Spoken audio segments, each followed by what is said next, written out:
Naalala mo ng 18th birthday mo? 2017, March 11.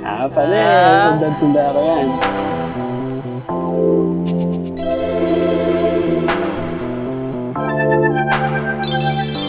Ano pa lang tayo nun mag-best friend. Diba? Best pa tawagan nun. It happened so easy at the start. Got too used to Tapos, after nung birthday mo, after nung celebration, pag-uwi, nag-long soup message ako sa LSM.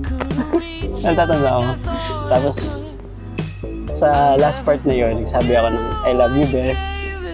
Kaso, ang reply mo sa akin, thank you. Visit ka.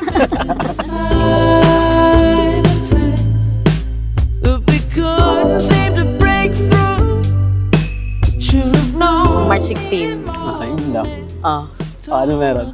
Ano birthday ko sa'yo? Sige nga kung alam mo, kung naalala mo pa. March 16, birthday ko naman, after 5 days. Mm. Ikaw naman yung long message. Tapos after nun, sabi mo naman din, I love you, best. Ngarot mo.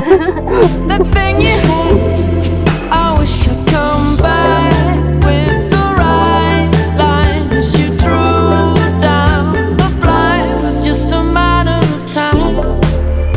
I know that you've been a little restless. You're not the type. Nung pagmumunta ka sa bahay, But I'm here. dapat ganito ka lagi. Oh.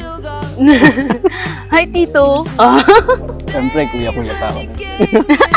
Kinukuya-kuya pa ako noon, pero asawahin mo pala ako.